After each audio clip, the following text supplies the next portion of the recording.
என்னங்க, இதுல டிஃபன் வச்சிருக்கேன், தண்ணி பாட்டில் இருக்கு, அப்புறம் மாத்திரை வச்சிருக்கேன், மறக்காம போட்டுக்கோங்க. எப்போ வருவீங்க? நைட்டுக்குள்ள வந்துருவேன் இந்திரா. கொஞ்சம் பார்த்து ஜாக்கிரதையா வண்டி ஓட்டுங்க. என்ன இது, இன்னைக்கு தான் நான் ஏதோ புதுசா சவாரிக்கு போற மாதிரி சொல்லிட்டு இருக்கேன். இல்ல, ரொம்ப நாள் கழிச்சு போறீங்க, ஏற்கனவே உடம்புக்கு முடியாம இருக்கு, பிபி வேற இருக்கு. ஒரு டிரைவரை போட்டு அனுப்பலாம்ல, நீங்க தான் போகணுமா? எல்லாத்துக்கும் டிரைவர்ஸையா நம்பிட்டு இருக்க முடியுமா? நான் சும்மா தானே இருக்கேன், போயிட்டு வந்துடுறேன். சரிங்க, நீங்க போறது ஒன்றும் பிரச்சனை இல்லை, கொஞ்சம் கவனமா போயிட்டு வாங்க. சரிம்மா, திரும்பி வர்ற வரைக்கும் உன் ஞாபகம் என் பொண்ணுங்க ஞாபகம் எனக்கு இருந்துட்டே இருக்கும். நான் கவனமா காரை ஓட்டுறேன், போதுமா? சார் வணக்கம் சார். நான் தான் உன்னை வேலையை விட்டு தூக்கிட்டேன்ல, எதுக்கு இங்க வர? உடனே கிளம்பு. சார் அப்படியெல்லாம் சொல்லாதீங்க சார், ஏதோ தெரியாம தப்பு பண்ணிட்டேன் சார். இந்த ஒரு தடவை மன்னிச்சு விட்டுருங்க சார். இனிமே அந்த தப்பை நான் சத்தியமா பண்ண மாட்டேன் சார். இந்த மாதிரி சத்தியமும் வாக்குறுதியும் நீ பலமுறை கொடுத்துருக்க, நானும் உனக்கு பல தடவை வாய்ப்பு கொடுத்துருக்கேன். இதுக்கு மேல நான் உன்னை மன்னிக்கிறதாவும் இல்லை, வேலையில சேர்த்துக்கிறதாவும் இல்லை. சார் ப்ளீஸ் சார், நீங்க அப்படியெல்லாம் சொல்லக்கூடாது சார். என்கிட்ட கெஞ்சி பிரயோஜனம் இல்லை, முதல்ல நீ கிளம்பு. சார் என் பொண்டாட்டி போல சத்தியமா சொல்றேன் சார், இனிமே குடிக்கவே மாட்டேன் சார். இந்த ஒரு தடவை மன்னிச்சிருங்க சார். யோ, உன் பேச்சை யார் நம்புவாங்க? உன் நெஞ்சில பயம் கிடையாது, தொழில் பக்தியும் கிடையாது. மாசம் மாசம் பணம் வருதுன்ற திமிரில் குடிக்கிறேன்.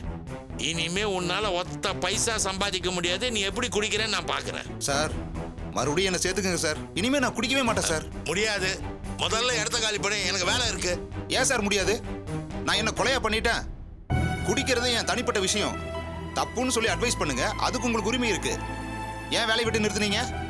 குடிக்கிறது என் சொந்த பிரச்சனை. குடிக்கிறது உன் சொந்த பிரச்சனை சொன்னல, அதே மாதிரி குடிக்காரனுக்கு வேலை தரக்கூடாதுன்றது என்னுடைய பாலிசி.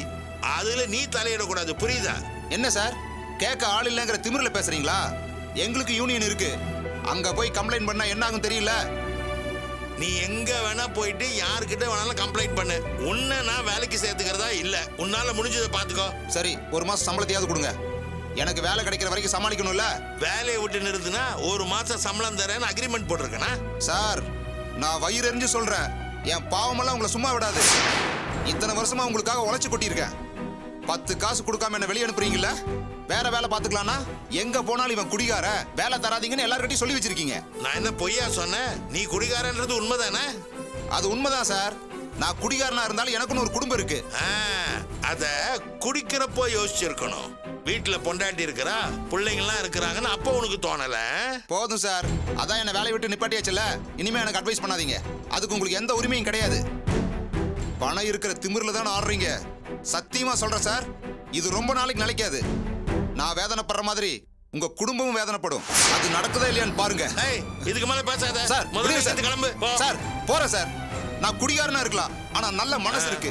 என்ன வேதனைப்பட வச்சிட்டீங்களா, நீங்களே நல்லாவே இருக்க மாட்டீங்க. ஆனா சுந்தரம், இதுக்கு மேல பேசினா நான் மனுஷனாவே இருக்க மாட்டேன். வெளியில போ. பெருசா பேச வந்துட்டாங்க.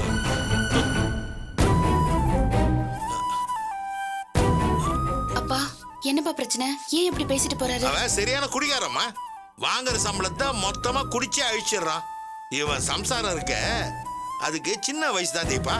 சமையல் வேலை பார்த்து தான் ஜீவனம் பண்ணிட்டு இருக்கு. இவன் சாப்பாடு கூட காசு தர்றது இல்லையா, எப்படி வந்து அழுதுச்சு தெரியுமா? எனக்கு பாக்குறதுக்கு ரொம்ப கஷ்டமா போச்சுமா. அதனாலதான் இவனை வேலையை விட்டு நிறுத்திட்டேன். என்னப்பா நீங்க, அவங்க ஏற்கனவே கஷ்டத்துல இருக்கிறதா சொல்றீங்க, இப்ப இவரையும் வேலையை விட்டு நிறுத்திட்டா அவங்க இன்னும் தானப்பா கஷ்டப்படுவாங்க. இல்லம்மா, இவனை வேலைக்கு வச்சுட்டாலும் சரி, வேலையை விட்டு அனுப்பிச்சாலும் சரி, அந்த குடும்பத்துக்கு இவனால எந்த பிரயோஜனமும் இல்லை. வேலை கிடைக்காம கஷ்டப்பட்டானா கொஞ்ச நாள்ல கண்டிப்பா அவனே திருந்திருவாமா. நீங்க சொல்றது கேட்கும்போது எனக்கே ரொம்ப பாவமா இருக்குங்க. ஆனா இந்த வம்பல நமக்கு தேவையாங்க? ஏற்கனவே நமக்கும் டிரைவருங்களுக்கும் ஏகப்பட்ட பிரச்சனை இருக்கு. இப்போ இவனை வேலை விட்டு நிறுத்தி அவன் வீடேறி வந்து சபிச்சுட்டு போறான். அவன் சபிச்சா சபிச்சுட்டு போறான், வெடிந்திரா. அந்த குடும்பம் நல்லா இருந்தா அது போதும். அவன் திருந்தி வரட்டும், அப்புறம் அவனை வேலைக்கு சேர்த்துக்கலாம். இந்திரா, சொல்ல மறந்துட்டேன், அவளுடைய சம்சாரம் 2 மணிக்கு இங்க வருவா. இந்த இதுல ஒரு 10,000 ரூபாய் இருக்கு, இதை அவகிட்ட கொடுத்துரு. எதுக்குங்க இவ்வளவு பணம்? கடனா கொடுக்குறீங்களா? இல்லம்மா, அவனுடைய சம்பள பாக்கியே ஒரு 5,000 ரூபாய் இருக்கு. அந்த பொண்ணு வேற பிள்ளைங்களுக்கு ஸ்கூல் ஃபீஸ் கட்ட காசு இல்லைன்னு சொல்லிட்டு இருந்தா, அதான் மேற்கொண்டு ஒரு 5,000 போட்டு கொடுக்கலான்னு நினைச்சேன். இந்த வந்தாலாம் மறக்காம கொடுத்துரு. சரி, அப்ப நான் கிளம்புறேன். எங்கப்பா ஆபீஸ்க்கா? இல்லம்மா, இப்பதான் டிரைவர்களுக்கெல்லாம் பஞ்சமாயிடுச்சே, அதனால நானே சவாரி கிளம்புறேன். வரட்டுமா? வரமா? அப்பா, ஆபீஸ்ல ஏதோ அக்கவுண்ட்ஸ் பார்க்கணும்னு சொன்னீங்களே, நான் வேணா பார்க்கட்டுமாப்பா? வேணாம்மா, நீ அதை தொடவே கூடாது. ஏன்பா அப்படி சொல்றீங்க? உங்களையும் இந்த குடும்பத்தையும் பார்த்துக்க வேண்டியது என்னுடைய கடமை. என் கஷ்டத்தை உங்க மேல நான் திணிக்கவே மாட்டேம்மா. அப்பா, இதுல கஷ்டப்பட என்னப்பா இருக்கு? நான் வீட்ல சும்மா தானே இருக்கேன். அதனாலதான் வேணான்றேன். நீ காலேஜுக்கு போக வர இருந்தா கூட என் பொண்ணு ஃப்ரீ டைம்ல தான் அதை பாக்குறேன்னு பெருமையா சொல்லிப்பேன். ஆனா இப்போ நீயே வீட்டுல தான் இருக்க. இப்போ போய் இந்த வேலையை கொடுத்தா பொண்ணு படிப்பு பாதியில நின்னுடுச்சு, அதனால குடும்ப பாரத்தை பொண்ணு மேல ஏத்திட்டான்னு தப்பா பேசுவாங்கம்மா. டிராவல்ஸை பாத்துக்கிறது, சம்பாதிக்கிறது, இதையெல்லாம் நான் பாத்துக்கிறேம்மா. நீங்க நல்லா படிச்சா அதுவே எனக்கு போதும். என் பொண்ணுங்களை நல்லா படிக்க வச்சு பெரிய உத்தியோகத்துல உட்கார வச்சு அழகு பார்க்கணுன்றதுதான் என்னுடைய ஆசை. தப்பித்தவறி கூட குடும்ப கஷ்டத்தை உங்க தலையில சுமத்த மாட்டேன். இது உன் அப்பாவுடைய வைராக்கியம். நீ வேணா பாரு, இன்னும் 6 மாசத்துல உனக்கு காலேஜில் சீட்டு வாங்கி கொடுத்துருவேன். நீ நல்லா படிச்சு நல்ல வேலைக்கு போகணும். அதாம்மா எனக்கு சந்தோஷம். புரியுதா? சரிங்கப்பா. உங்களுக்கு சம்பாரிச்சு போட அப்பா நான் இருக்கம்மா. உதவி பண்றதா நினைச்சு நீயும் கஷ்டப்பட்டு என்னையும் கஷ்டப்படுத்தாதம்மா, சரியா? சரிங்கப்பா. அப்ப நான் வரேம்மா. வரேன் இந்திரா.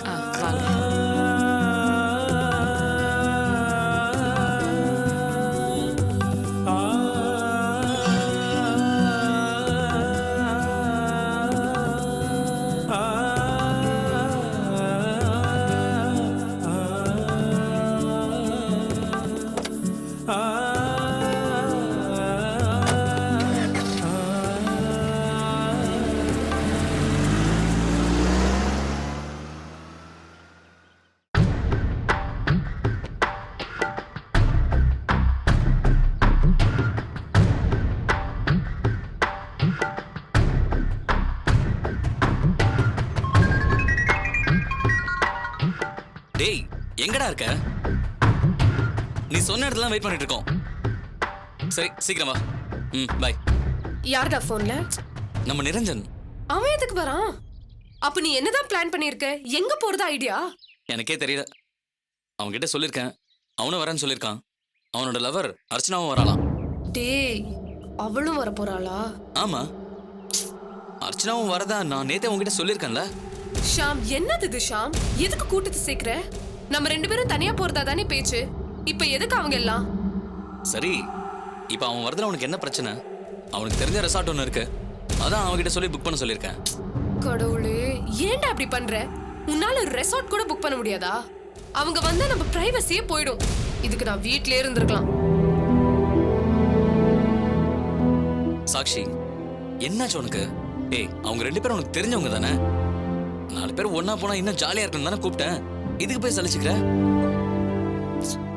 சாக்ஷி, இப்ப எதுக்கு வச்சுக்கிற? அவங்களால எந்த பிரச்சனையும் வராது. அவன் பாட்டுக்கு அவன் லவர் கூட இருக்க போறான். நாம பாட்டுக்கு ஜாலியா பேசிட்டு இருக்கலாம். அவன் அதுக்காக தான் வர சொன்னியா? வேற எதுவும் இல்ல? சொல்லுடா, வேற எந்த ஐடியாவும் இல்லல்ல? இருக்கு. ரெசார்ட்ல வச்சு எவ்வளவு நேரம் உங்ககிட்டயே பேசிட்டு இருக்க முடியும்? இந்த மாதிரி வரும்போது தான் நாங்க சரக்கெல்லாம் அடிக்க முடியும். ஓகே, நாங்க சரக்கு அடிக்கும் போது உனக்கு போர் அடிக்கும், நான் இல்லைங்களா? அதுக்கு தான் அர்ச்சனாவை கூட்ட சொல்லியிருக்கேன். உனக்கு அவ கம்பெனி கொடுப்பா, போரே அடிக்காது, ஜாலியா இருக்கும். எல்லாம் தெளிவா பிளான் பண்ணிட்டு தான் வந்திருக்க. அந்த நிரஞ்சன் சரியான ட்ரக் பார்ட்டி. எப்ப பார்த்தாலும் பவுடர், மால், இன்ஜெக்ஷன், ஹீரோயின் அழிஞ்சுக்கிட்டு இருப்பான். நீ அவனை போய் வர சொல்லியிருக்கேனா? ஐயோ, அதெல்லாம் நான் டச் பண்ணவே மாட்டேன். என்ன போய் சந்தேகப்படுற? நான் வெறும் ட்ரிங்க்ஸ் மட்டும்தாம்மா, அதுவும் லிமிட்டா தான். அதுவும் நீ அலோ பண்ண மட்டும்தாம்மா. வேண்டாம் ஷாம், நானே என் வீட்டுக்கு தெரியாம தான் உன் கூட வந்திருக்கேன். போற இடத்துல ஏதாவது பிரச்சனையானா என்ன ஆகும் உனக்கே தெரியும். பிரச்சனைலாம் எதுவும் வராது சாக்ஷி. நிரஞ்சனை எப்படி கண்ட்ரோல் பண்றதுன்னு எனக்கு தெரியும். அவனை நான் பாத்துக்கிறேன். நான் சொன்னா அவன் கேட்பான். ஏய், இங்க ஹாய்டா. ஹாய்டா, எப்படி இருக்க? எவ்வளவு நேரம் வெயிட் பண்றோம் தெரியுமா? சாரிடா. சரி, ரெசார்ட்ல எல்லாம் ரெடி பண்ணிட்டியா? பக்காவா ரெடி பண்ணிட்டேன். அப்புறம் டிராப்புக்கு மட்டும் தான் இந்த வண்டி. அங்க போறோம், என்ஜாய் பண்றோம், திரும்பி வரும்போது வேற வண்டியில வந்துரும். ஓகே, ஒரு நிமிஷம் மச்சான், வந்துடுறேன். வந்துடன ஆரம்பிச்சிட்டா பாத்தியா? இதுக்கு தான் நான் டென்ஷன் ஆனேன். ஏண்டி நீயாவது இதெல்லாம் கேட்க மாட்டியா? இந்த பழக்கத்தை அவன் விடவே மாட்டானா? நான் எவ்வளவோ சொல்லி பார்த்துட்டேன், கேட்க மாட்டேங்கிறான். நான் பாட்டுக்கு சைலண்டா என்ஜாய் பண்றேன். உனக்கு என்ன பிரச்சனை? நீ வாய் அடைக்கிறான். சரி விடுங்க, டென்ஷன் ஆகாதீங்க, இருங்க வரேன்.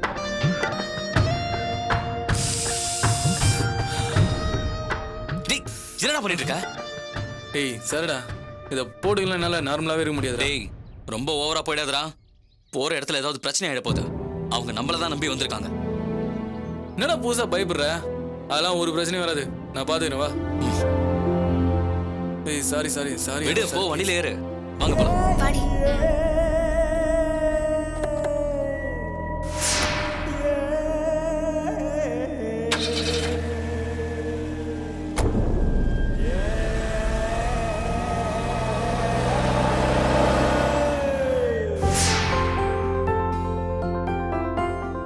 சார், மினிஸ்டர் பி அப்படி நல்ல டைப்பா?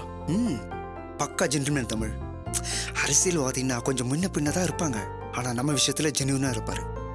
இவருக்கும் எனக்கும் ஒரே ஊரு தான், அமைச்சர் கூட எங்க ஊரு தான். சின்ன வயசுல இருந்தே அவங்க 2 பேரும் ஃப்ரெண்டுங்கிறதுனால பிஏவா இவரே அப்பாயிண்ட் பண்ணிட்டாரு. ஆரம்பத்துல இவரு காயிலங்களை தான் வச்சிருந்தாரு, ஆனா இப்போ பெரிய கோடீஸ்வரன், எங்கேயோ போயிட்டாரு தமிழ். இவருக்கு இருக்கிற செல்வாக்கு. சார் அண்ணன் கூப்பிட்டாரு. வாங்க தமிழ். சரி சரி. அண்ணே வணக்கம்ண்ணே. அட எப்படி பாப்பா இருக்கீங்க? சத்யா, எப்படி இருக்க? இருக்கேண்ணே. நல்லா இருக்கியா?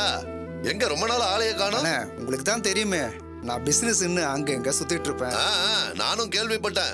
மலேசியால புதுசா ஒரு ஷாப்பிங் மால் கட்டி இருக்கியாமே, நம்ம ஊர் பக்கம் போறியா இல்ல மறந்துட்டியா? அதை எப்படி என்ன பிறந்தவரை மறக்க முடியும்? சரியா சொன்னப்பா. கோடி கோடியா சம்பாதிச்சாலும் பிறந்த மண்ணை மறந்துட கூடாது. இதுக்காகவே நம்ம ஊர் பக்கம் ஒரு 100 ஏக்கரா நிலத்தை வாங்கி போட்டு வச்சிருக்கேன். கேள்விப்பட்டேண்ணே. உட்காரு உட்காரு. தம்பி யாரு? அண்ணா இவரு எனக்கு ரொம்ப வேண்டப்பட்டவர். பேரு தமிழரசு. இவர் விஷயமா தான் உங்களை பார்க்க வந்தேன். அப்படியா? என்ன விஷயம்? இவரோட வைஃப் காலேஜில் படிச்சிட்டு இருக்காங்கண்ணே, ஃபைனல் இயர். இன்னுமா? வைஃப்ங்கிறீங்க, எப்படி படிக்கிறாங்க? படிக்கிறப்பவே மேரேஜ் பண்ணிட்டாங்க. அதுக்கப்புறம் இவர் தான் வைஃபை படிக்க வைக்கிறாரு. நல்ல விஷயம் தம்பி, இதுக்காகவே உங்களை பாராட்டலாம். Thanks sir. அண்ணே அதுல ஒரு சின்ன சிக்கல் ஆயிடுச்சு. அவங்க ஃபைனல் இயர் பிஇ பண்ணிட்டு இருக்காங்க. இப்ப பார்த்து காலேஜ் க்ளோஸ் பண்ணிட்டாங்க. ஓ, சென்னை பிகேசி காலேஜா? அங்கேயே படிச்சாங்க? ஆமாண்ணே, அந்த காலேஜ் க்ளோஸ் பண்ணனால இவங்க வேற இடத்துல சீட்டு கேட்டு அலைஞ்சிட்டு இருக்காங்க. ஆனா எங்கேயும் கிடைக்கல. சார் ரொம்ப வேண்டப்பட்டவர், அதனாலதான் நீங்க இருக்குன்னு சொல்லி உங்ககிட்ட கூட்டிட்டு வந்தேன். அட என்னப்பா, நேத்தே வந்திருக்க கூடாதா? இங்க சென்னையிலே சீட் வேகன்சி இருந்துச்சே. நேத்தே வந்திருந்தா சீட்டை வாங்கி இருக்கலாமே. நாங்க நேத்தே வரலான்னு தான் இருந்தோம், ஆனா இவருக்கு ஒரு அவசர ஃபங்க்ஷன் இருந்ததுனால வர முடியாம போச்சுண்ணே. ஆனா மத்தவங்க சும்மா இருக்க மாட்டாங்களேப்பா. அந்த காலேஜ்ல படிச்ச எல்லா ஸ்டூடெண்ட்ஸும் சீட்டை தேடி அலைஞ்சுக்கிட்டு இருக்காங்க. என்கிட்டயே 2-3 ஸ்டூடெண்ட்ஸ் வந்தாங்க. நல்ல காலேஜா பார்த்தா அட்மிஷன் போட்டு கொடுக்க சொல்லிட்டேனா. அண்ணே அப்படியே இவருக்கு ஒரு சீட்டு பாருங்கண்ணே, ரொம்ப அலைஞ்சிட்டு இருக்காங்க. புரியுதுப்பா, ஆனா இருந்த ஒரே இடத்தையும் நேத்து தான் ஃபில் பண்ணோம். இப்ப சென்னையில ஒரு காலேஜ்ல சீட்டு கிடைக்காது. நீங்க வர்றதா போன்ல சொல்லியிருந்தா கூட நிப்பாட்டி வச்சிருப்பேனே, இப்போ வந்து சொல்றீங்களா? இனிமே நானே நினைச்சாலும் இப்போ ஒண்ணும் பண்ண முடியாது. நீங்களே இப்படி சொன்ன எப்படிண்ணே? உங்களை பார்த்தா சீட்டு கிடைக்குங்கிற நம்பிக்கையோட கூட்டிட்டு வந்தானே. நீங்களும் இல்லைன்னா ஒரு மாதிரி சங்கடம் ஆயிடும்ண்ணே. உனக்கு பண்ண நான் யோசிக்கவே மாட்டேனே. சென்னையில சீட்டு கேட்டா என்னால மட்டும் இல்ல, அமைச்சரால கூட முடியாது. ஏன்னா எல்லா சீட்டும் ஃபுல் ஆகி போச்சே. வேணும்னா ஒண்ணு பண்ணலாம், வேற மாவட்டத்துல முயற்சி பண்ணி பார்க்கலாம். சரிண்ணே, அப்படி கூட ட்ரை பண்ணி பார்க்கலாம். தமிழ், நீங்க என்ன சொல்றீங்க? உங்க வைஃப் வெளியூர்ல தங்கி படிப்பாங்கல்ல? வேற வழியில படிச்சு தானே ஆகணும் சார். ரொம்ப தூரம் இல்லாம பக்கத்துல ஏதாச்சும் ஊர் கிடைச்சா ரொம்ப நல்லா இருக்கும் சார். ஆமாண்ணே, மேரேஜ் ஆயிடுச்சு. ரொம்ப தூரம் போய் ஸ்டே பண்ணி படிக்கிறது கஷ்டமா இருக்குண்ணே. முடிஞ்ச அளவுக்கு சென்னைக்கு பக்கத்திலேயே இருக்கிற மாதிரி ட்ரை பண்ணி பாருங்கண்ணே. பண்ணலாம். நம்ம ஞானசீலம் இருக்கால, மாவட்ட செயலாளர், அவன் பாண்டிச்சேரியில ஒரு காலேஜ் கட்டி இருக்கான். அங்க வேகன்சி இருக்கும், அங்க வேணா பார்க்கலாமா? அண்ணா யார சொல்றீங்க? ஞானசீலனா? அவரு காலேஜ் கட்டுறவளுக்கு பெரிய ஆள் ஆயிட்டாரா? என்னப்பா இப்படி சொல்லிட்ட? இப்ப அவன் அரசியல்ல ரொம்ப செல்வாக்கான ஆளு. முன்னெல்லாம் அரசியலுக்குள்ள வந்து சம்பாதிச்சுட்டு அப்புறம் காலேஜ் கட்டுவாங்க. இப்பெல்லாம் அப்படி கிடையாது, பக்கா பிளானோட அரசியலுக்கு வராங்க. நம்ம ஞானமும் அப்படிதான்பா. சொத்தை வித்து காலேஜ் கட்டினா, அப்புறம் அரசியல்ல சேர்ந்தா. இப்ப கட்சியிலேயே செல்வாக்கு இருக்கு, நிறையவும் சம்பாதிச்சுட்டான். இப்போ கட்சிக்குள்ளேயும் அப்படிதான்ப்பா. கல்வி தந்தை கல்வி தாத்தாங்கிற அடையாளத்தோட இருக்கணும். அப்பதான் முக்கியமான போஸ்டிங் கிடைக்கும். தம்பி, அந்த ஞானசீலம் நமக்கு ரொம்ப வேண்டப்பட்டவர். உங்களுக்கு சம்மதம்னா சொல்லுங்க, இப்பவே அவங்கிட்ட பேசி உங்களுக்கு சீட்டுக்கு ஏற்பாடு பண்றேன். சார் பாண்டிச்சேரி எந்த பிரச்சனையும் இல்லை சார். எப்படியாவது ஒரு சீட்டு கிடைச்சா போதும் சார். இதுக்கு நான் கேரண்டி தம்பி. இவர் சொல்லிட்டா நான் தட்டவே மாட்டேன். இன்னைக்கே ஃபோன் பண்ணி சொல்லிடுறேன். நீங்க நாளைக்கே ஜாயின் பண்ணிடலாம். சார் நீங்க தப்பா நினைச்சிக்கலனா ஒரு ஃபோன் அடிச்சு கன்ஃபார்ம் பண்ணிட்டீங்கன்னா சந்தோஷமா இருக்கும்.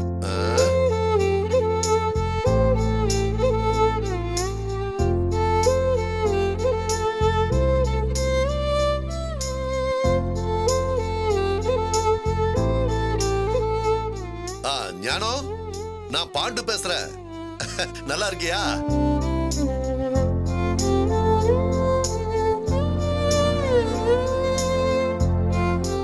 சரி சரி. ஏப்பா சீட் இருக்கா? நாளைக்கே போய் பிரின்சிபாலை பார்க்க சொல்லியிருக்கான். தம்பி நீ உன் வைஃபை அழைச்சிட்டு போய் நேரம் பிரின்சிபாலை பாரு. அமௌண்ட் விஷயமெல்லாம் அவங்க சொல்லுவாங்க. 2 நாள் டைம் கேளுங்க. அதுக்கப்புறம் பணம் கட்டினா போதும். ரொம்ப தேங்க்ஸ் சார். இப்பதான் சார் எனக்கு நிம்மதியாவே இருக்கு. பரவாயில்ல தம்பி, சத்யாவுக்கு வேண்டப்பட்டவரு உங்களுக்கு பண்ணாமலா? ரொம்ப தேங்க்ஸ் சார். சத்யா, ஞானத்தை உனக்கு நல்லா தெரியும்ல, நீயே இவங்களை அழைச்சிட்டு போனா என்ன? இல்லைண்ணே, நான் போனா இதுக்குன்னே அவர் போய் பார்த்த மாதிரி இருக்கும். அதுவும் இல்லாம நான் வேற இன்னைக்கு மலேசியா கிளம்பி ஆகணும். நீங்க சொன்ன போதும்ண்ணே, இதுக்கே நான் உங்களுக்கு நன்றி சொல்லி ஆகணும். என்ன சத்யா இதுக்கெல்லாம் போய் நன்றி சொல்லிக்கிட்டு? இருந்தாலும் நீங்க பண்ணது பெரிய உதவிண்ணே. ரொம்ப சந்தோஷமா இருக்கு. அப்போ நாங்க வரோண்ணே. ரொம்ப நன்றிண்ணே. போயிட்டு வாங்க. வரோம் சார். வாங்க தம்பி. தமிழ், இதுக்கு மேல நீங்க வெயிட் பண்ணாதீங்க. நாளைக்கே உங்க வைஃபை கூட்டிட்டு பாண்டிச்சேரி கிளம்புங்க. கண்டிப்பா போயிடுறேன் சார்.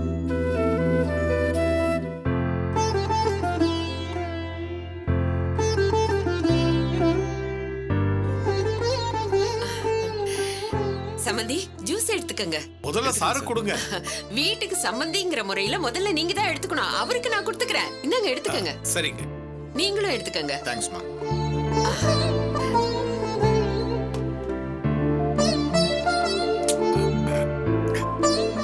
சம்பந்திமா ஜூஸ் எங்க வாங்குனீங்க? இங்கதான் பக்கத்துல பொட்டி கடை இருக்க, அங்கதான் வாங்கிட்டு வந்தேன். பொட்டி கடை இல்லையா? என்ன சம்பந்திமா அது? பொட்டி கடையில ஜூஸ் வாங்குவாங்களா? அங்க டூப்ளிகேட் தான் வச்சிருப்பான். அத சாப்பிட்டா நம்ம உடம்பு தான் கெடும். நீங்க எப்ப ஜூஸ் வாங்குறதுனாலும் சூப்பர் மார்க்கெட் போனீங்கன்னா அங்க நல்ல பிராண்ட் எல்லாம் வச்சிருப்பான். அங்க வாங்குங்க. இத நான் ஏன் சொல்றேன்னா, என் பையனுக்கு பிராண்டடா இருந்தாதான் பிடிக்கும். நாளைக்கு இங்க வர போக இருப்பான். நீங்க கண்டதையும் கொடுத்து அவன் உடம்பு கெடுத்துட கூடாதுல்ல. சரிங்க சம்பந்தி, இனிமே நான் நல்ல கடையா பார்த்து ஜூஸ் வாங்குறேன். நமக்கு காசு முக்கியம் இல்ல, உடம்பு ஆரோக்கியம் தான் முக்கியம். அதுக்காக தான் சொல்றேன். அப்புறம் சம்பந்தி, நேத்துக்கு எல்லா பில்லையும் செட்டில் பண்ணிட்டீங்கல்ல? ஏன் கேக்குறேன்னா, கேட்டரிங், மண்டபம், டெக்கரேஷன் இதெல்லாம் பண்றவங்க பெரிய கம்பெனிக்காரங்க. அவங்க high class family function order மட்டும் தான் எடுத்துப்பாங்க. பில்ல கரெக்டா கொடுக்கலனா எங்க இமேஜ் டேமேஜ் ஆயிடும். இல்லைங்க, நேத்துக்கே எல்லா பில்லையும் செட்டில் பண்ணிட்டோம். மோகன் தான் எல்லா பணத்தையும் போய் கட்டிட்டு வந்தான். ஆமா சார். செட்டில் பண்ணிட்டீங்கன்னா ரொம்ப சந்தோஷம். அப்புறம் இன்னொரு விஷயம், அதை பத்தி பேசிட்டு போலான்னு தாங்க நான் வந்தேன். ஆமா, நீங்க இந்த வீட்டை வித்து தான் கல்யாணம் பண்ண போறீங்களாமே? என் சம்சாரம் நேத்து தான் இதை சொன்னா. கேட்கவே ரொம்ப வருத்தமா இருந்ததுங்க. ஆமாங்க, கல்யாண செலவு எக்கச்சக்கமா ஆகும் இல்ல, அதனாலதான் இந்த வீட்டை விற்கலாமான்னு நாங்க யோசிச்சுக்கிட்டு இருக்கோம். ஐயோ, அந்த முடிவுக்கு மட்டும் போயிடாதீங்க சம்பந்தி. தப்பி தவறி கூட நீங்க இந்த வீட்டை வித்தரக்கூடாது. ஏன் சொல்றேன்னா, சென்னையில இது மெயின் ஏரியா. இங்க வீடு வாங்குறது எவ்வளவு கஷ்டம் தெரியுமா? அதுவும் இல்லாம நீங்க குடியிருக்கிற வீடு, உங்களுக்கு ஒரு சென்டிமெண்ட் இருக்கும் இல்லையா? கல்யாணத்துக்காக வீட்டை வித்தீங்கன்னா உங்களுக்கும் கஷ்டமா இருக்கும்ல. அதனாலதான் சொல்றேன், இந்த வீட்டை விக்கிறத பத்தி யோசிக்கவே கூடாது. சரிங்க, ஆனா கல்யாண செலவுக்கு என்ன பண்ண போறோம்? அத பத்தி நீங்க ஏன் கவலைப்படுறீங்க? உங்களுக்கு செலவுக்கு பணம் வேணும், அதுக்கு இந்த வீட்டை அடமானம் வச்சாலே போதுமே. சம்பந்தி, வீட்டை வித்தாதான் தப்பு, கடன் வாங்குறது தப்பே இல்லையே. இவ்வளவு பெரிய இடத்துக்கும் வீட்டுக்கும் நல்ல அமௌண்டே கிடைக்கும். பேசாம அடமானம் வச்சு பணத்தை புரட்டிக்கலாமே. அதை வச்சு கல்யாணத்தையும் முடிச்சிடலாம், கடனையும் அடைச்சிடலாம். என்ன சொல்றீங்க? நீங்க சொல்றதும் நல்ல யோசனை தான். அதுக்கான ஏற்பாடுகளை நாங்க பண்ணிக்கிறோம். ஒரு நல்ல பைனான்சியரா பார்த்து. சம்பந்தி, நீங்க யாரையும் தேடி போக வேண்டாம். அதுக்காக தான் நான் கையோட இவரை கூட்டு வந்திருக்கேன். என்ன அப்படி பாக்குறீங்க? இவர் பெரிய ஃபைனான்ஸ் பார்ட்டி சம்பந்தி, நமக்கு ரொம்ப வேண்டப்பட்டவர். டாக்குமெண்ட்டை கொடுத்தீங்கன்னா இன்னைக்கே பணத்தை கொடுத்துருவாரு. சம்பந்திமா, நீங்க வீட்டோட டாக்குமெண்ட் எடுத்துட்டு வாங்க, இவர் பார்க்கட்டும். டாக்குமெண்ட் தானே, இருங்க இப்பவே கொண்டு வரேன். இல்ல, நீங்க தப்பா எடுத்துக்க கூடாது. இந்த வீட்டை அடமானம் வைக்கிறத பத்தி நாங்க இன்னும் முழுசா யோசிக்கவே இல்லை. பணத்தை வேற ஏதாவது வகையில புரட்ட முடியுமான்னு பாக்குறோம். இல்லன்னா வீட்டை அடமானம் வைக்கிறத பத்தி அப்புறமா யோசிக்கலாம். தானமா யோசிங்க, அதுல தப்பே இல்ல. கல்யாணம் வேற பக்கத்துல இருக்கு, கையில நிறைய பணம் இருந்தா தானே டக்கு டக்குன்னு செலவு பண்ண முடியும். அதுக்காக தான் சொல்றேன். இவர்கிட்டனா பணமும் உடனே கிடைக்கும், இன்ட்ரெஸ்டும் ரொம்ப கம்மி. தப்பி தவறி கூட தெரியாத ஆள்கிட்ட போயிடாதீங்க. இன்ட்ரெஸ்டும் ஜாஸ்தியா இருக்கும், வட்டி கட்டிய வாழ்க்கையே முடிஞ்சு போயிடும். சம்பந்திமா, நான் உங்க நல்லதுக்காக தான் சொல்றேன். இவர மாதிரி தெரிஞ்ச ஆள்கிட்ட போனீங்கன்னா உங்க டாக்குமெண்ட்டும் சேஃபா இருக்கும், இன்ட்ரெஸ்டும் முன்ன பின்ன பேசிக்கலாம். ரொம்ப குறைஞ்ச வட்டி தான், இவர் அதிகமா வாங்கவே மாட்டாரு. கேட்கவே ரொம்ப சந்தோஷமா இருக்கு. எங்க கஷ்டத்தை புரிஞ்சுக்கிட்டு பணத்துக்கும் ஒரு வழியை சொல்றீங்களே. உண்மையிலேயே உங்களோட சம்பந்தம் வச்சுக்கிறதுக்கு நாங்க ரொம்ப கொடுத்து வச்சிருக்கணும். அட இருக்கட்டும் சம்பந்திமா. அப்புறம் நீங்க டாக்குமெண்ட் எடுத்துட்டு வந்தீங்கன்னா இவர் பார்த்துட்டு எவ்வளவு தர முடியும்னு சொல்லுவாரு. இல்லைங்க, இந்த விஷயத்துல அவசரப்படக்கூடாதுன்னு நான் நினைக்கிறேன். டாக்குமெண்ட் வேணாலும் இன்னொரு நாளைக்கு பார்த்துக்கலாம். எங்களுக்கு கொஞ்சம் அவகாசம் கொடுங்களேன். அப்பா, எனக்கு என்னமோ டாக்குமெண்ட்டை இவர்கிட்டயே வச்சு பணம். இருமோகன், அவசரப்படாத, பொறுமையாரு, சொல்றது கேளு. நான் சொல்றது கேளுங்கப்பா. எனக்கோ உங்களுக்கோ ஃபைனான்ஸ் பார்ட்டிங்க யாரையும் தெரியாது. சார் அவருக்கு தெரிஞ்ச பார்ட்டியை கூட்டிட்டு வந்திருக்காரு. இவர் சொன்னா இன்ட்ரெஸ்டும் குறைச்சலா இருக்கும், பணம் கட்ட கஷ்டமா இருந்தா அதுக்கான டைமும் வாங்கிக்கலாம். ஆமாங்க, எனக்கும் இவங்க கிட்டயே வாங்கிக்கலான்னு தான் தோணுது.